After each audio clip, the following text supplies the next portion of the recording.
Dalam rangka penanggulangan dampak COVID-19, GKI Bromo membuka dompet corona. Jemaat yang rindu berpartisipasi dapat menyalurkan persembahan melalui rekening BCA GKI Bromo nomor 3853129.000 dengan memberikan keterangan corona atau dengan menambahkan angka 7 di digit paling akhir dari donasi yang dikirimkan. Mari menjadi saluran berkat bagi sesama.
Shalom jemaat terkasih, sebelum kita memasuki ibadah, marilah kita cermati panduan ibadah online berikut ini.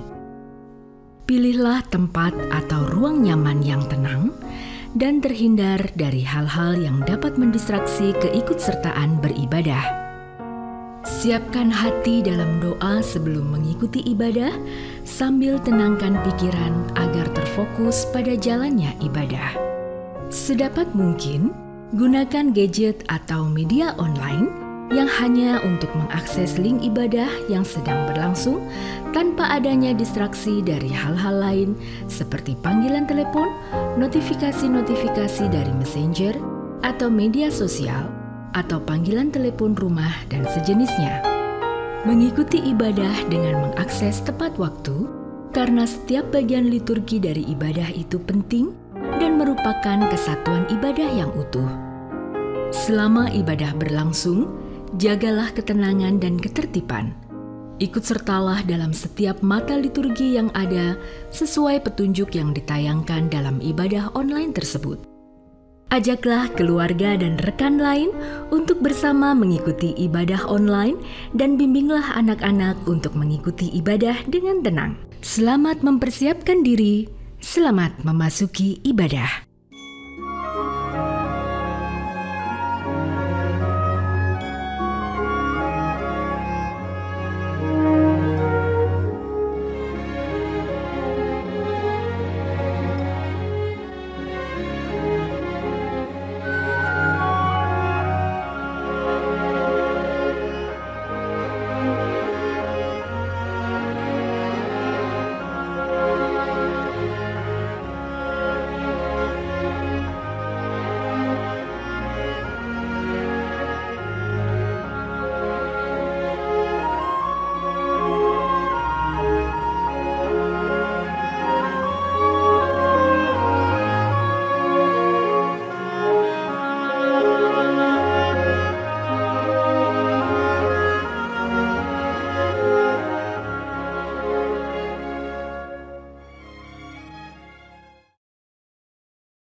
Shalom, selamat hari Minggu umat yang dikasihi dan mengasihi Tuhan. Bersyukur kepada Tuhan jika saat ini kita masih diberi kesempatan untuk beribadah, memuji dan mengagungkan nama Tuhan. Mari kita siapkan hati untuk memasuki ibadah dengan bersaat teduh sejenak di hadapan Ilahi.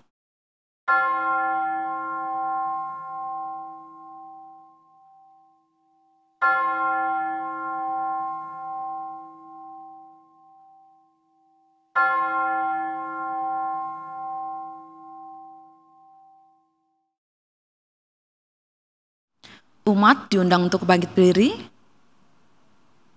Terpujilah Allah dari selama-lamanya sampai selama-lamanya, sebab daripada Dialah hikmat dan kekuatan. Haleluya, pujilah Allah di tempat kudusnya.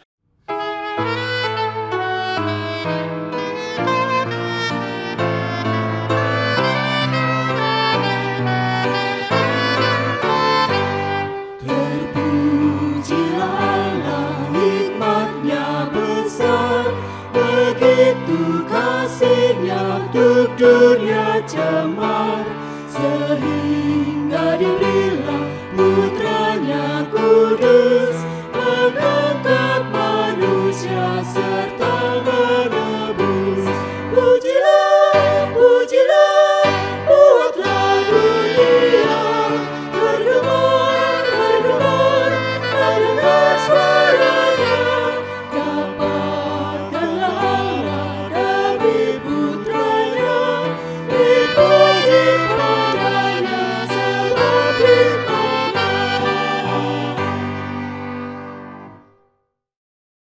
Pertolongan kita dalam kebaktian pada hari ini adalah di dalam nama Allah Bapa, Putra, dan Roh Kudus.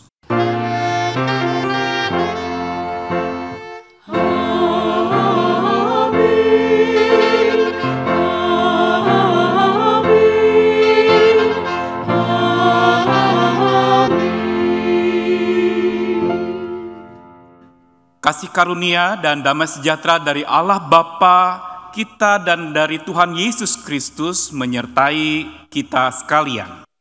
Dan beserta saudara juga. Jemaat dipersilakan duduk kembali. Apa kabar saudara dimanapun berada saat ini?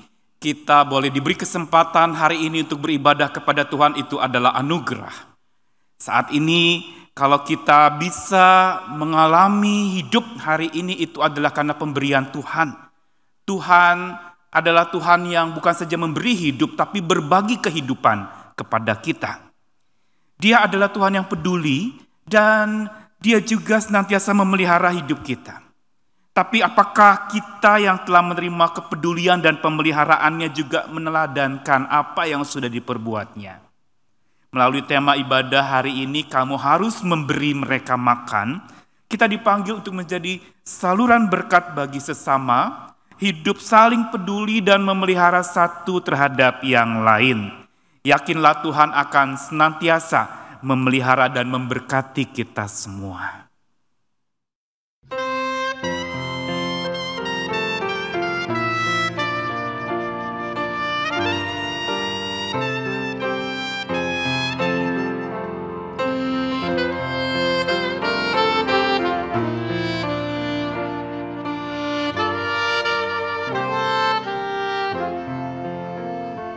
Dengar panggilan Tuhan dan oleh kuasa-Nya kau jadi anak Tuhan, pelayan umat-Nya. Berikanlah bantuan bagi sesamamu, pancarkan cahaya Tuhan di dalam hidupmu.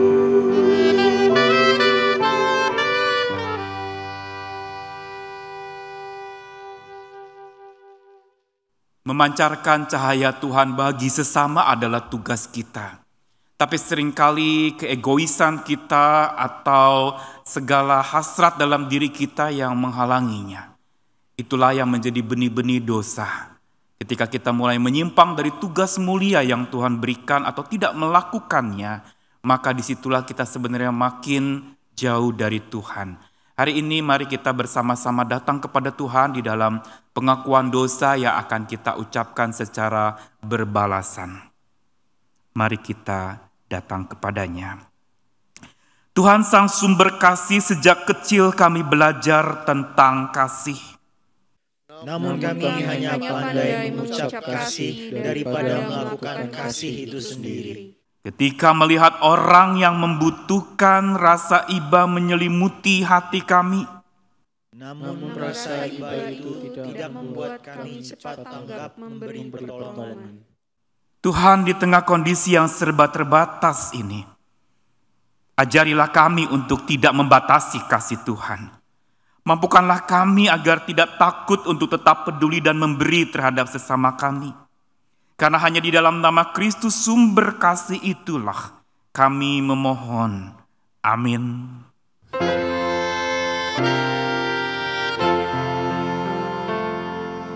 Tuhan kasihani, Kristus kasihani, Tuhan kasihani kami.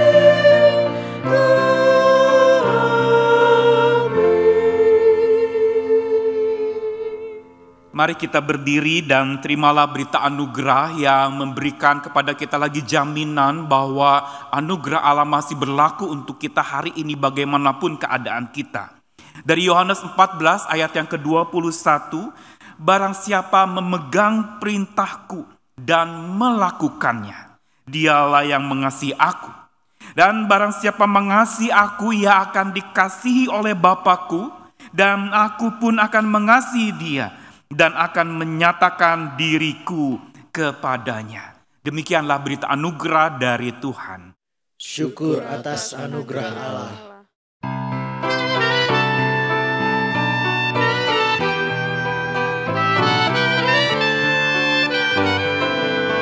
Ya Allah, kasih-Mu besar, lebih besar dari segala, tiada terduga dalamnya, tiada terjangkau luasnya. Ya Yesus, kasih-Mu besar, lebih besar dari segala, hidup kekal Engkau beri, dan aku hidup berseri. Dalam doa aku bersyukur atas limpah kasih-Mu. Ajar aku mengasihi-Mu dan sesama manusia. Jemaat dipersilakan duduk kembali. Dan hari ini kita mau bersama kembali belajar dari firman Tuhan. Karena itu sediakan hatimu diajar oleh Tuhan. Sediakan hatimu untuk menjadi seorang murid yang mau berguru kepada Tuhan kita. Mari kita berdoa, siapkan hati untuk mendengar firman Tuhan. Tanpa kekuatan Roh-Mu yang kudus, kami tidak mampu memahami firman-Mu. Karena itu cerahkanlah pikiran kami Tuhan agar siap menjadi bejana yang menampung firman Tuhan. Dan dari akal budi kami itu yang sudah diisi oleh firman Tuhan, kami diubahkan makin hari makin serupa Kristus yang penuh kasih, yang berbagi kasih, bahkan melipat gandakan kasih itu untuk banyak orang. Hari ini Tuhan, kami berserah diri, berbicaralah. Kami membuka bukan saja telinga kami, mata kami waktu membaca, tapi hati kami juga. Bacalah itu ya Tuhan, selidikilah dan ubahkanlah. jadi kemuliaan bagi nama Tuhan.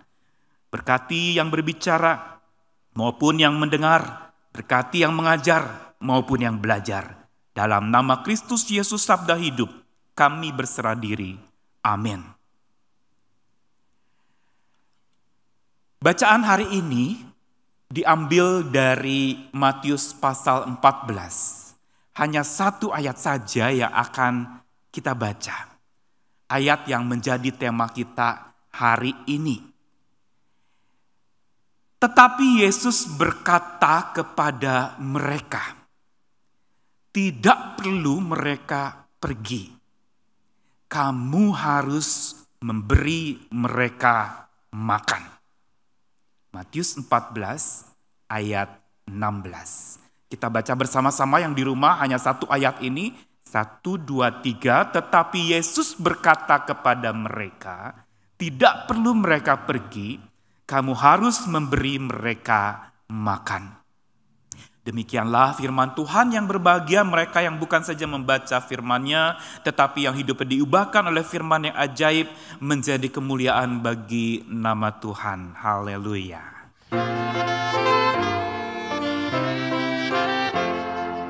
Haleluya, haleluya, haleluya, haleluya.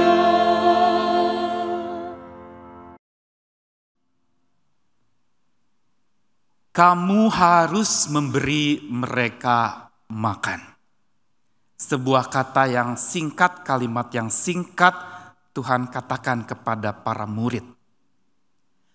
Saya ingin mengawali renungan kita saat ini dengan kisah seorang dari India yang bernama Narayanan Krishnan. Semula dia adalah seorang chef yang memang punya keterampilan memasak yang luar biasa. Posisi dan jabatannya di hotel pun sudah sangat baik. Karirnya meningkat luar biasa. Tetapi justru yang lebih luar biasa lagi adalah dia rela meninggalkan profesinya itu yang sebenarnya punya masa depan yang cemerlang. Dia lepaskan itu demi untuk melakukan satu tugas mulia, memberi makan para tunawisma di tempat asalnya. Dengan keterampilannya memasak, dengan kepiawaiannya untuk menyediakan kuliner yang terbaik, dia menyediakan makanan buat orang-orang yang menderita itu. Narayanan Krishnan awal mulanya yang menyebabkan dia beralih profesi dari seorang yang bekerja di hotel sampai lalu ke jalan-jalan dan menemui orang-orang yang kelaparan. Bermula dari ketika dia sedang berjalan, dia mendapati seorang yang sudah sangat tua, karena kelaparan dia makan kotoran, saudara. Dan lalu kemudian dia tergerak hatinya, lalu dia pergi ke hotel terdekat di mana dia sedang berjalan itu, dan menanyakan apa ada makanan di sana. Dan mereka mengatakan mereka punya idli. Idli itu adalah sejenis makanan sarapan di India yang memang sangat terkenal. Lalu dia beli dan dia berikan kepada orang yang tua itu.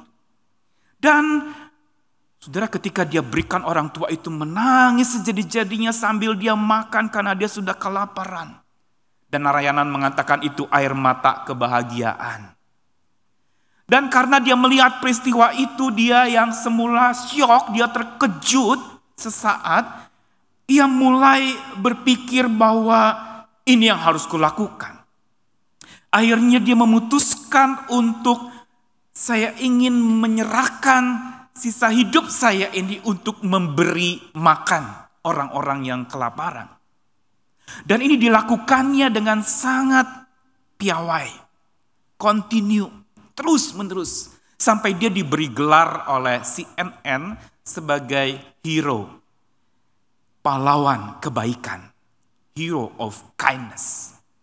Perbuatan baiknya ini adalah sederhana, hanya memberi makan. Dari peristiwa melihat orang yang kelaparan, lalu kemudian itu menginspirasi dia untuk melakukan langkah pemberian itu. Dia mengatakan bahwa semua manusia itu sama, punya kapasitas darah yang sama. Saya juga manusia, kita semua sama. Ada ribuan orang, bahkan beribu-ribu orang menderita di dunia ini.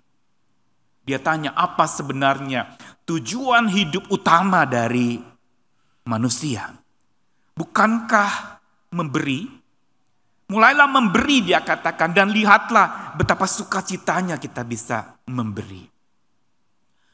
Saudara, tetapi Narayanan ini bukan sekedar memberi makan dengan makanan yang dia masak. Dia bilang makanan itu hanya satu bagian. Tetapi cinta atau kasih itu adalah bagian yang lain. Itu hal kedua.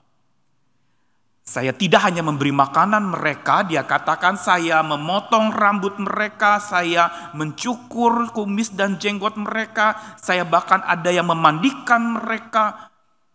Bagi mereka secara psikologis akan merasa diperlakukan sebagai manusia karena ada orang yang peduli kepada mereka. Mereka nggak punya tangan yang bisa memegang, mereka juga tidak punya harapan untuk hidup, dan aku memberikan tangan dan harapan itu untuknya. Dan perkataan yang luar biasa dari Narayanan, dia bilang adalah bahwa makanan itu memberikan kepada mereka nutrisi fisik, tetapi kasih dan perhatian yang ditunjukkan itu memberikan nutrisi mental buat orang itu. Dan ini juga merupakan langkah pemberian makan. Saudara, peristiwa memberi makan 5.000 orang di dalam kitab suci itu dicatatkan di dalam 4 Injil, Matius, Markus, Lukas, dan Yohanes. Matius, Markus, Lukas mencatatnya dengan pola yang sama, mirip, senada, tapi Yohanes melihat dari sisi yang berbeda. Tapi peristiwa itu sama, yaitu memberi makan. Hari ini kita akan merenungkan hanya satu ayat saja dari kisah itu, yaitu ketika hari sudah menjelang malam dan orang-orang masih berkerumun di situ, dan murid-murid mengatakan kepada Yesus, suruh mereka pulanglah, ini sudah gelap. Mereka harus pulang dan makan, tetapi apa kata Yesus? Yesus mengatakan, kamu harus memberi mereka makan. Tidak perlu mereka pergi. Ini perkataan yang mengejutkan para murid yang datang pada waktu itu dan bertanya-tanya, di tempat yang sepi kayak gini cari makanan dari mana? Kalau di dalam Yohanes, Yesus bertanya kepada Filipus, di mana kita bisa beli makanan? Di mana kita bisa beli roti? Dan mereka bingung bagaimana mencari makanan.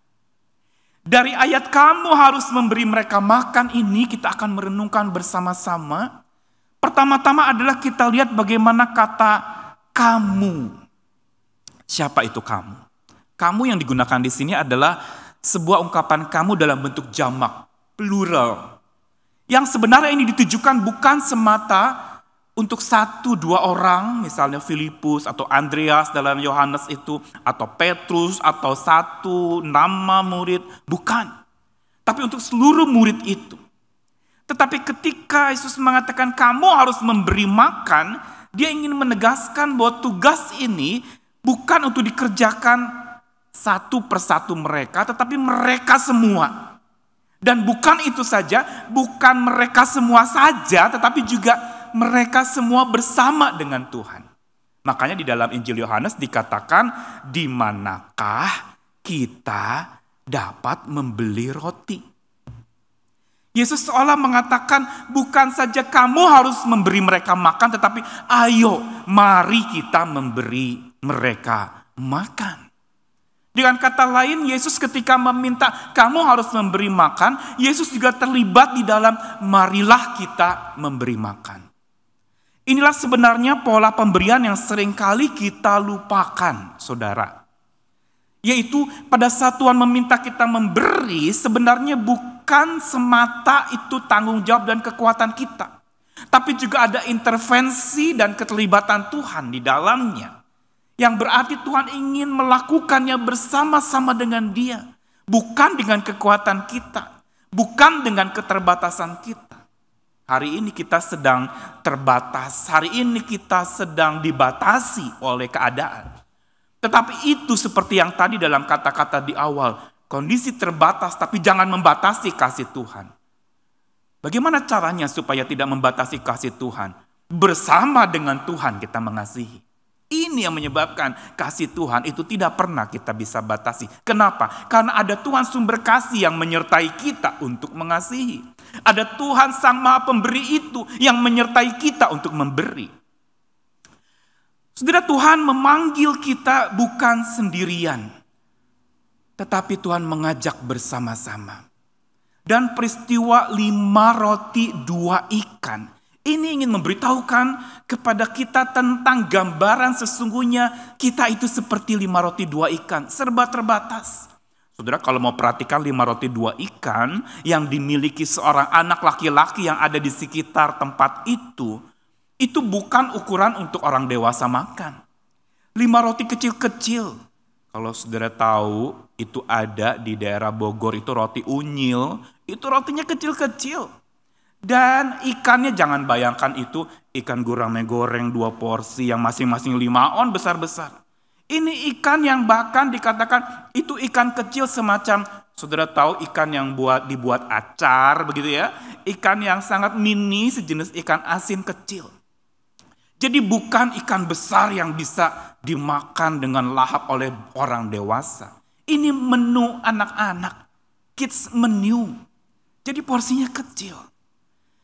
Gambaran 5 roti 2 ikan ini bukan tanpa maksud dituliskan juga di dalam kitab Injil kita.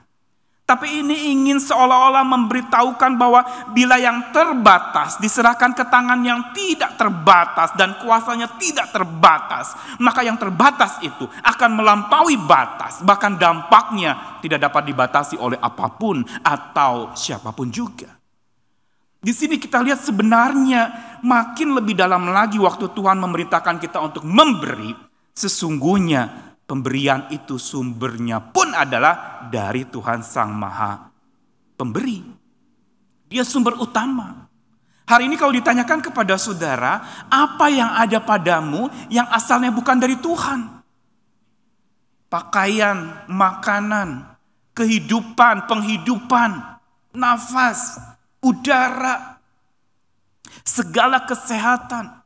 Apa sebutkan yang bukan dari Tuhan? Kalau kita sadar segalanya itu pemberian Tuhan, maka sebenarnya kita tidak ada alasan untuk tidak memberi. Bila kita sadar itu semua dikaruniakan Tuhan kepada kita, maka tugas kita sebenarnya adalah untuk menyalurkannya kepada sesama kita. Saudara, kita dipanggil menjadi penyalur berkat, bukan penghambur atau pengubur berkat. Ada 2 tipe orang, penghambur berkat.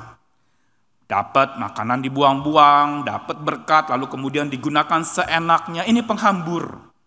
Tapi ada juga orang pengubur berkat, itu berkat ditimbun begitu rupa, disimpan sebanyak-banyaknya demi kepentingan diri sendiri, don't care, gak peduli orang lain.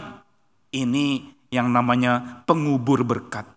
Penghambur dan pengubur berkat ini sesungguhnya sikap yang salah terhadap berkat. Tapi Tuhan memberkati kita untuk kita menjadi penyalur berkat kepada orang lain. Sekarang coba pikir, kita penghambur atau pengubur? Tuhan panggil kita jadi penyalur berkat.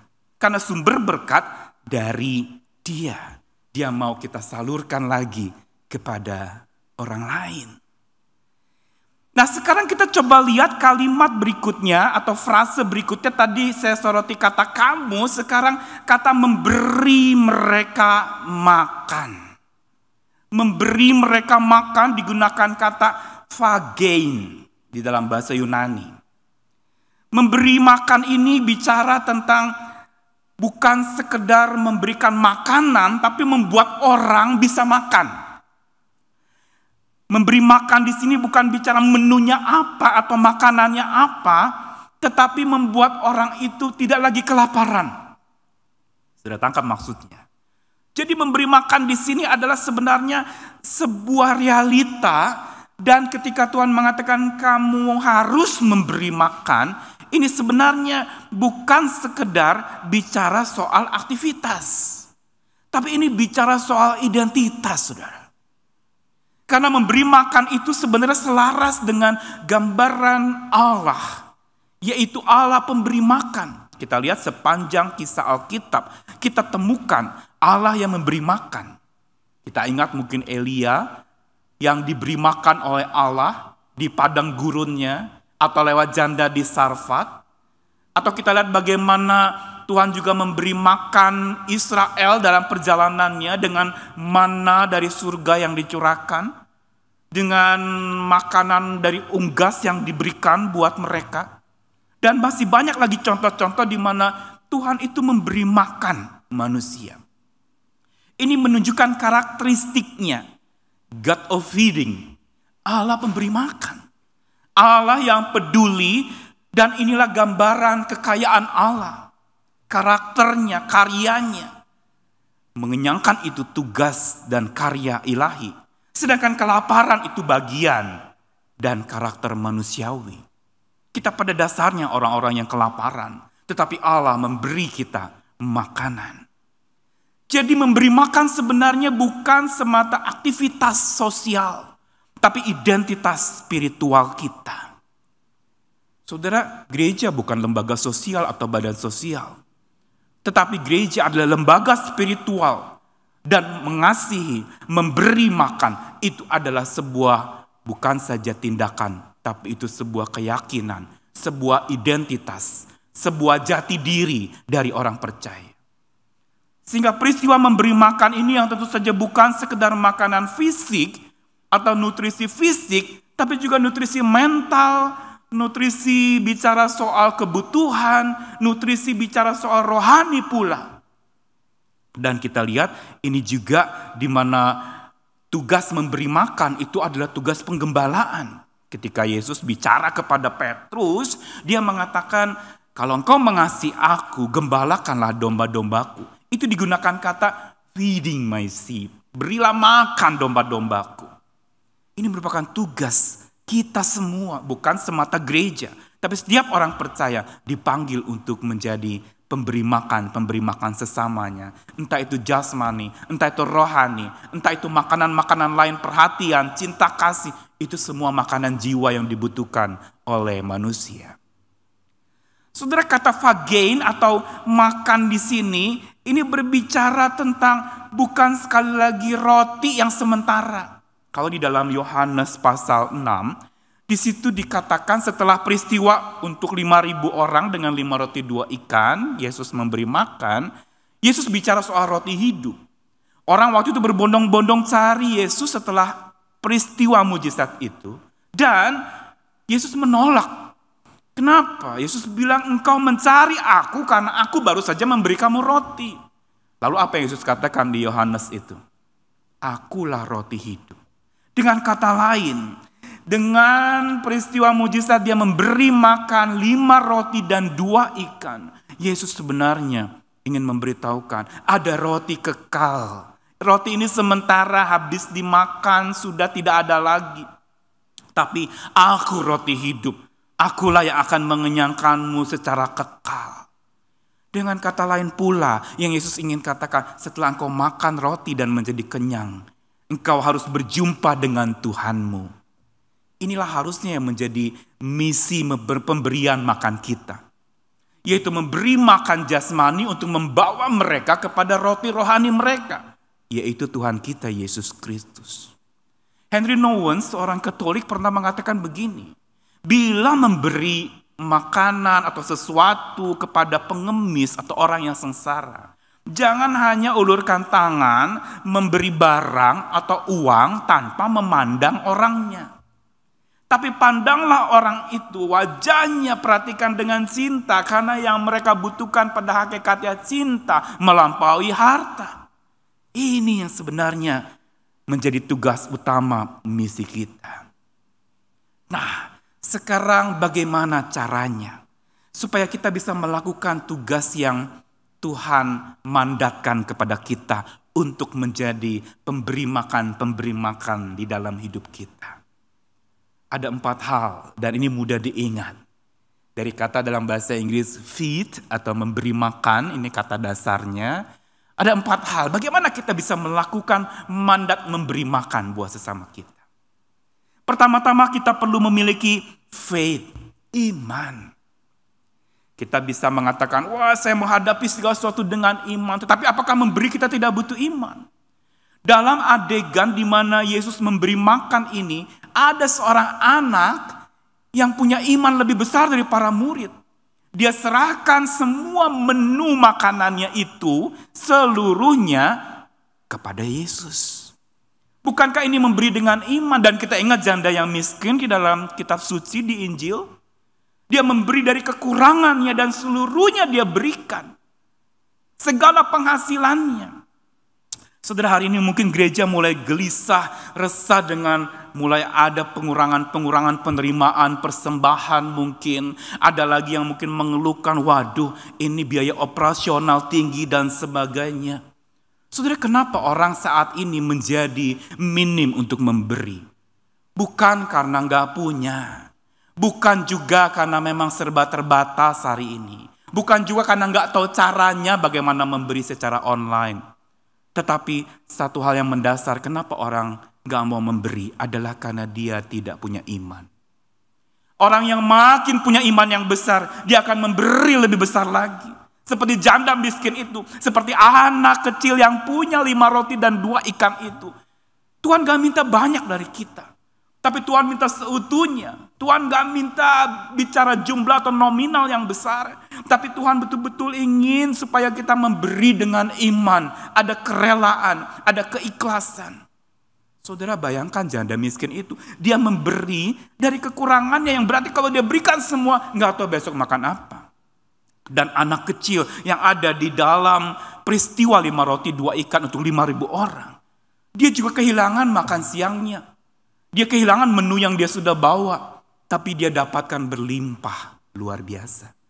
Ini yang namanya untuk kita bisa memberi makan, kita butuh iman. Kita butuh keyakinan bahwa saya melakukannya karena Allah memberi makan kepada saya dan saya mau memberi makan juga kepada orang lain. Saya melakukannya karena Tuhan Allah yang saya percaya adalah Allah yang memberi makan hidup saya. Itu karakternya dan saya mau teladani memberi makan buat sesama saya. Entah itu makanan fisik, entah itu makanan rohani, saya berikan kepada mereka. Saudara-saudara, selama masa pandemi ini saya sering melakukan rekaman-rekaman audio renungan. Saudara, renungan itu paling hanya 7 menit, paling lama 8 menit. Saya selalu berdoa sebelum mengirimkannya atau membagikan ke orang-orang yang mendistribusikan. Saya bilang, Tuhan, biar setiap kata, setiap ayat yang dibaca, Roh-Mu bekerja, menyentuh orang. Ini Tuhan hanya 8 menit. Ini Tuhan hanya 7 menit. Tapi biar yang singkat ini berdampak kuat buat orang yang mendengar. Sehingga Roh Tuhan bekerja lewat yang sedikit ini menjadi banyak. Inilah yang kita pahami bahwa Allah yang memberi makan itu adalah Allah yang mampu melipat gandakan dari yang sedikit menjadi banyak. Yang sedikit kita berikan dengan setulus-tulusnya, dengan iman kita berikan, Tuhan akan melipat gandakan. Dia multiplikator. Dia mampu untuk membuat yang sedikit untuk melakukan hal yang besar dan berdampak besar. Yang kedua, untuk kita menjadi pemberi makan bukan saja di masa pandemi ini, tapi setiap saat, karena ini identitas kita, maka kita perlu yang kedua, yaitu ada empati. Empati ada sebuah perasaan, ikut merasakan apa yang dirasakan. Orang akan memberi lebih banyak ketika dia pernah mengalami kekurangan sangat banyak sebelumnya. Dan inilah yang sebenarnya untuk kita bisa punya empati, menyelami saya pernah kekurangan. Dan sekarang saya mau memberi orang-orang yang berkekurangan. Saudara, saya ingat waktu itu kami mau menikah 20 tahun yang lalu. Kami berdoa, gak tahu gimana ya nih menikah, mau dana dari mana. Tetapi waktu itu kami hanya berdoa, modalnya cuma lutut, berlutut kepada Tuhan. Dan saudara, ada seorang yang menelepon dan mengatakan begini, dulu kami juga waktu mau menikah kesulitan untuk kebutuhan pernikahan. Kami juga bingung bagaimana, tetapi Tuhan sediakan. Sekarang kami mau memberikan untuk kalian karena kalian akan menikah. Saudara, buat saya kata-kata itu mengharukan dan membuat saya tersentuh. Dia memberi bukan karena semata dia wajib memberi, tapi karena dia berempati. Dia pernah mengalami dulu sulit dan sekarang dia berikan untuk orang yang juga pernah mengalami sulit seperti mereka. Inilah yang namanya empati. Saudara, ketika Yesus memberi makan kepada orang-orang yang ada 5.000 orang itu, dia bukan sekedar menyodorkan 5 roti 2 ikan yang menjadi berlipat ganda itu. Tapi perhatikan bagaimana cara Yesus. Dia katakan suruh mereka berkelompok, satu kelompok sekitar 50 atau 100 orang, ini di dalam Injil dicatat, dan mereka disuruh duduk dalam kelompok-kelompok kecil itu lalu mereka makan. Kenapa harus dibagi dalam kelompok? Karena Tuhan bukan mau mereka hanya sekedar makan lalu udah gak pikir orang lain. Tapi dalam kelompok-kelompok kecil yang ada mereka bersekutu, mereka juga saling berbagi. Dan kita lihat lipat ganda yang luar biasa, sisanya 12 bakul. Saudara, kita lihat bagaimana Tuhan memberi makan dengan empatinya. Dia merasakan apa yang dirasakan dan dia bukan sekedar menyetor, mendistribusi makanan tanpa menjalin relasi dengan orang itu. Dia menjalin relasi karena kasihnya. Dan dia mau orang yang menerimanya juga berbagi satu dengan yang lain dalam relasi yang akrab. Empati terbangun dan berlipat kali ganda. Dan yang ketiga, untuk kita menjadi pemberi makan buat sesama kita. Bukan saja empati, tetapi kita juga butuh empowerment. Pemberdayaan dari Tuhan. Ingat bahwa segala sumber daya yang ada pada kita hari ini, itu asalnya dari Tuhan. Yang berarti bahwa kalau kita mau memberi atau menyalurkan berkat, jangan lupa berkat Tuhan selalu mengalir buat orang yang berbagi dan mengalirkan berkatnya. Percaya deh saudara. Makin engkau memberi, makin Tuhan akan melimpahkan berkat. Bukan kita investasi supaya saya dapat banyak berkat, saya memberi lebih banyak. Bukan seperti itu. Tetapi fakta menunjukkan bahwa ketika kita bahkan di dalam keterbatasan, tapi diberdaya oleh Tuhan untuk bisa memberikan, itu tidak pernah akan berhenti. Tuhan akan melimpahkan lagi. Empowerment, pemberdayaan dari Tuhan. Sekarang coba ingat, apa yang engkau belum terima dari Tuhan? Atau apa yang engkau sudah terima dari Tuhan? Dan ketika engkau sudah terima, apa yang engkau lakukan dengan apa yang engkau sudah terima itu? Sudahkah engkau berbagi lagi kepada sesamamu? Tuhan memberdayakan kita. Orang yang dipercayainya, diberdayakannya, untuk supaya dia juga berbagi daya itu kepada sesamanya. Inilah makanya kenapa ada lagu kasihnya seperti sungai. Karena itu mengalir dan tidak pernah berhenti, saudara. Yang terakhir, untuk kita bisa menjadi pemberi makan kepada sesama kita, kita perlu adanya pengabdian, dedication, dedikasi, sebuah pembaktian yang tidak pernah berhenti. Kita berdedikasi untuk selalu memberi makanan, entah itu apa yang kita bisa berikan kepada orang lain. Sekali lagi bukan bicara besar atau kecilnya, tapi kita berikan dengan wujud kasih kepada mereka. Disinilah sebenarnya kita sedang mempraktekkan apa yang Tuhan sudah lakukan. Bukti cinta adalah bakti. Kalau kita membuktikan dan mau membuktikan ada cinta, maka itu ditunjukkan dari ada bakti kita kepada sang sumber cinta. Saudara, faith, empathy, empowerment, and dedication. Inilah rahasia untuk kita bisa menjadi pemberi makanan buat sesama kita. Saudara, saya tutup dengan satu kutipan. Ini kutipan juga yang waktu di undangan pernikahan kami cantumkan. Tentang definisi cinta. Cinta itu seperti 5 roti dan 2 ikan. Itu tidak akan menjadi lipat ganda atau tidak akan menjadi banyak sampai engkau memberikannya kepada orang lain. Saudara, inilah karakteristik kasih. Seorang penulis bernama Esther Badu menuliskan ini. Love is like the 5 loaves and 2 fishes. It doesn't start to multiply until you give it away. Itu tidak akan menjadi banyak kalau itu tidak dipecah-pecahkan dan dibagikan. Saudara, lihat adegan Yesus memecah-mecahkan roti, mencurahkan berkat dan berdoa buat yang sedikit itu menjadi banyak. Dia nyatakan iman yang luar biasa, dia bersyukur kepada Allah dan lipat ganda pun terjadi. Dia punya empati, dia punya kasih yang dibagikan kepada banyak orang seperti tubuhnya dan dirinya dipecah-pecahkan seperti roti pada saat perjamuan yang mengingatkan kita dan mengenalkan kasih Tuhan yang dipecah-pecahkan dan dibagikan. Dan kasihnya itu juga dia nyatakan dalam bentuk memberdaya, bukan menipu daya orang lain atau memperdaya. Dia memberikan kekuatannya itu.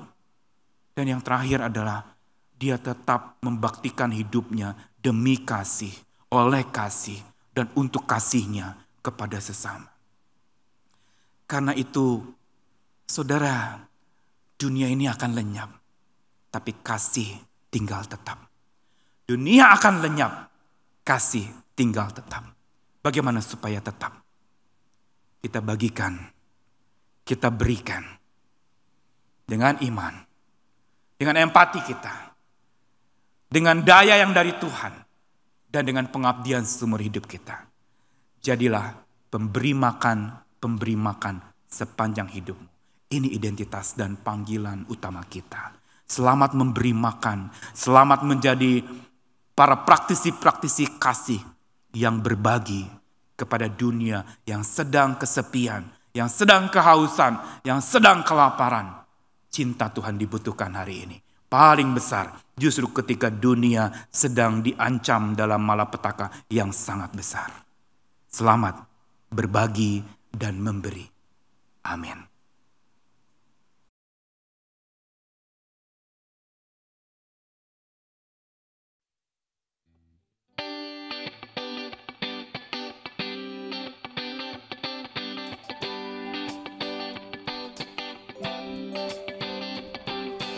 Dunia ini akan lenyap, namun kasih tinggal tetap. Mari kita saling mengasihi, sebab Tuhan itulah kasih. Dunia ini akan lenyap, namun kasih tinggal tetap.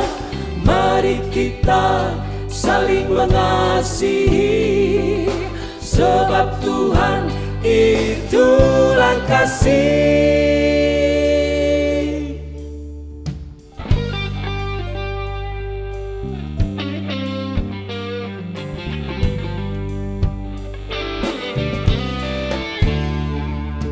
Bapakku kerap berkata, bila kau hidup mengasihi sesama, suatu saat engkau kan dapat bahagia yang sejati.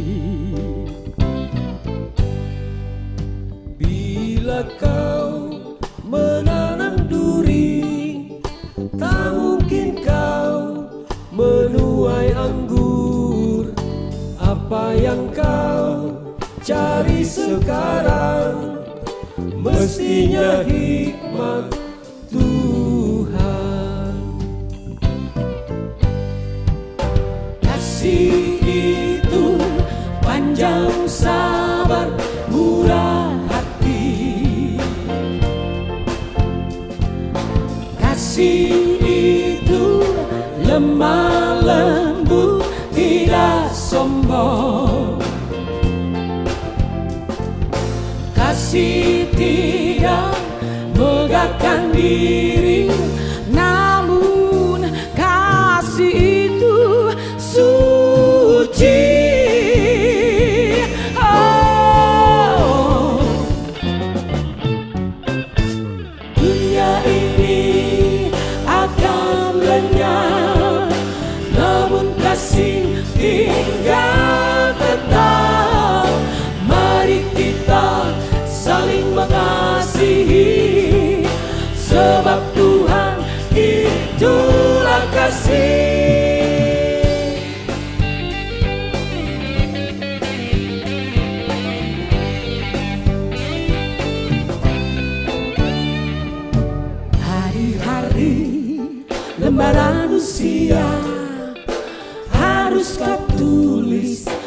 jalanku yang benar. Bila kau tutup buku nanti, seperti pohon lebat buahnya.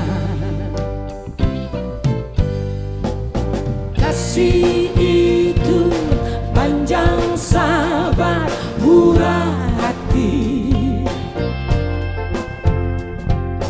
Kasih itu lemah lembut, tidak sombong.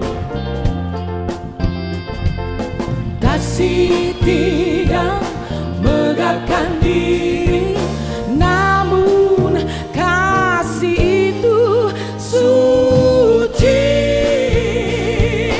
Oh,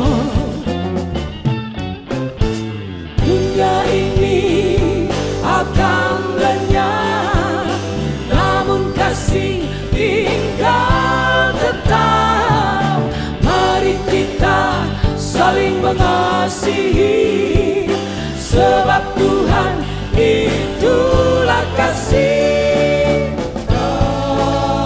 Kasih-Mu Tuhan ajaib. Dunia ini akan lenyap, namun kasih tinggal tetap. Mari kita saling mengasihi, sebab Tuhan itulah kasih. Dunia ini akan lenyap, kasih tinggal tetap. Mari kita saling mengasihi, sebab Tuhan itulah kasih.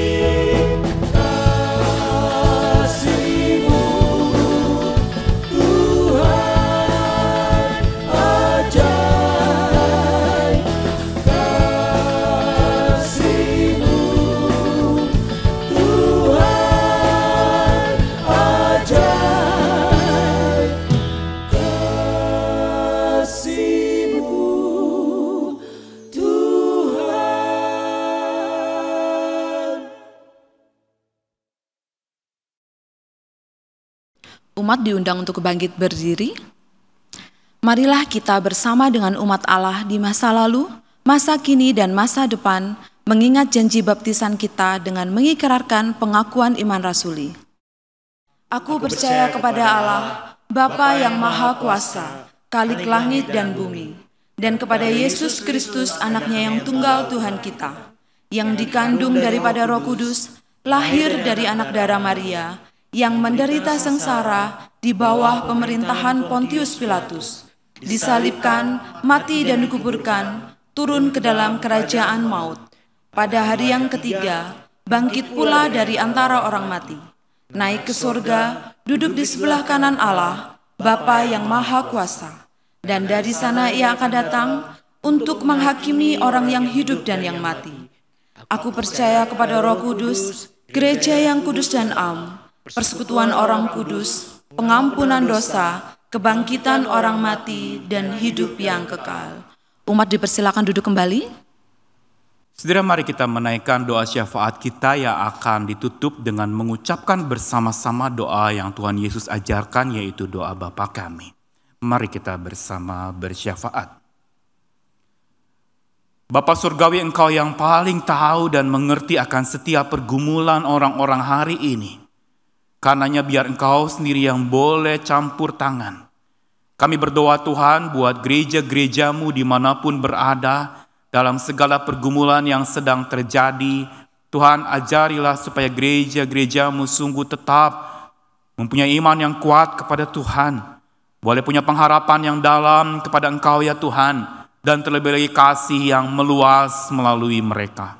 Di tengah-tengah kondisi paceklik yang mungkin sedang menimpa hari ini, biar gereja boleh makin mawas diri, makin juga terus menumbuhkan iman yang kepada Tuhan, sehingga pemberian dengan iman itu boleh terjadi. Bukan sekedar memberi sekedarnya atau seadanya, tapi memberi dengan limpah karena Tuhan sudah terlebih dahulu melimpahkan berkat-Mu kepada kami. Saat ini kami juga berdoa Tuhan, buat pengelolaan keuangan di gereja-gereja. Biar Tuhan sendiri yang boleh berikan hikmat bijaksana dalam menata pengaturan keuangan yang ada.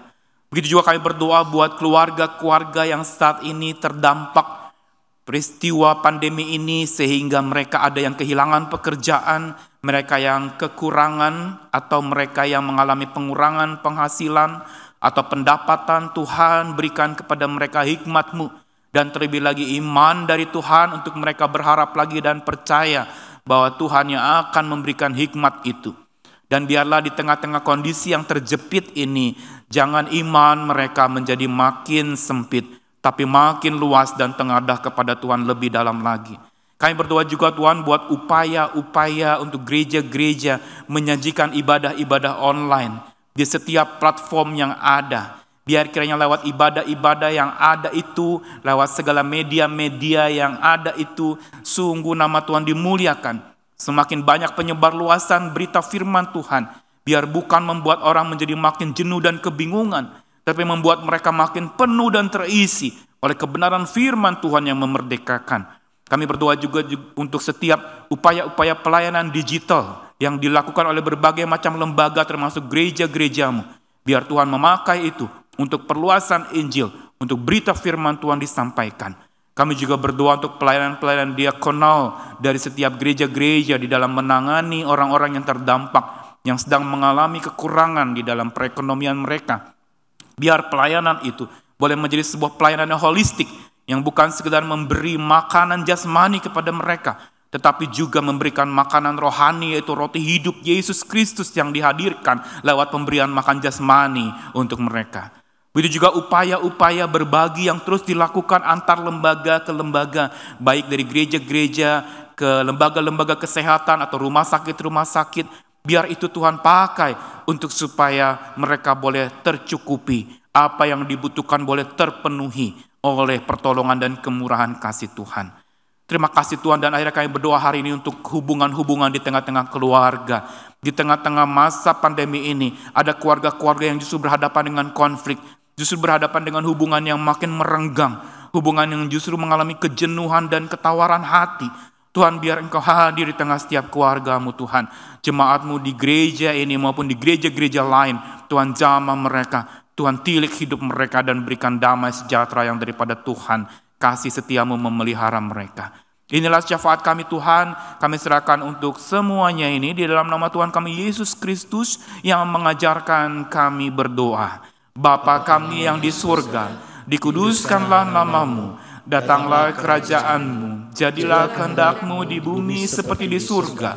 Berilah kepada kami pada hari ini makanan kami yang secukupnya, dan ampunilah kami akan kesalahan kami, seperti kami sudah mengampuni orang yang bersalah pada kami. Dan janganlah bawa kami dalam pencobaan, tapi lepaskanlah kami dari yang jahat. Karena Engkau yang punya kerajaan dan kuasa dan kemuliaan sampai selama-lamanya.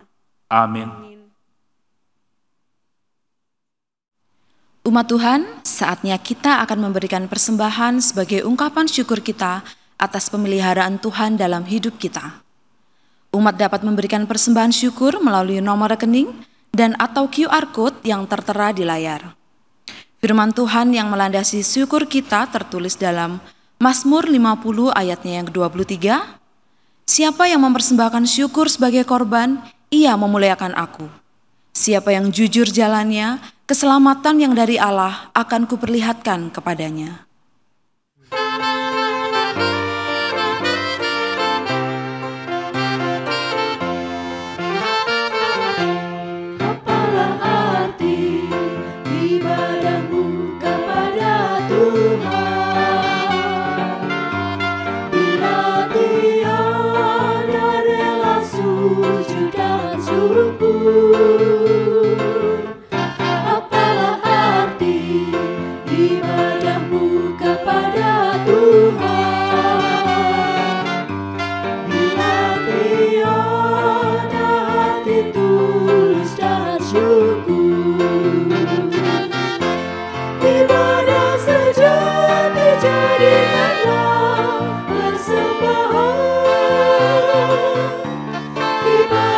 Sejati kasih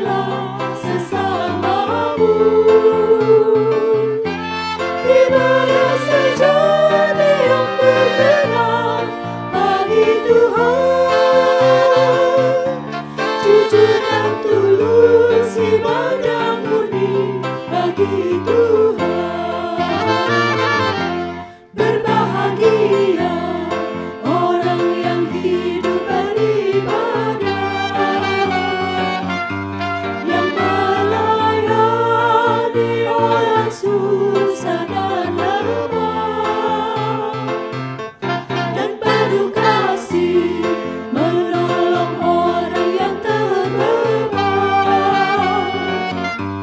Itulah tanggung jawab orang beriman. Ibadah sejati jadikanlah persembahan. Ibadah sejati kasihilah sesamamu. Ibadah sejati yang berkenan bagi Tuhan. Jujur dan tulus ibadah murni bagi Tuhan. Umat diundang untuk bangkit berdiri. Mari kita bawa persembahan kita di dalam doa. Ya Allah, Sang Sumber berkat, kami bersyukur atas segala pemeliharaan-Mu. Berkatilah persembahan kami ya Tuhan untuk menjadi berkat bagi kemuliaan nama-Mu. Dan biarlah hidup kami menjadi persembahan yang hidup dalam setiap hal yang kami kerjakan. Mampu menaburkan cinta kasih bagi sesama kami. Dalam nama Tuhan Yesus kami berdoa. Amin.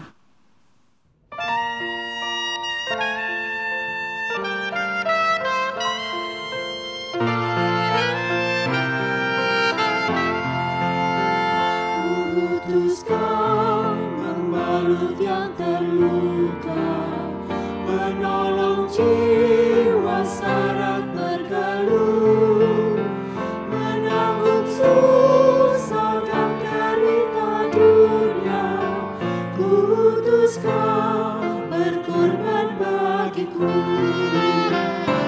Putuskan mencari sesamamu yang hatinya tegar terbelenggu, untuk menyelami karya di Kalvari. Putuskan mengirim langkahku, karena Bapa mengutusku.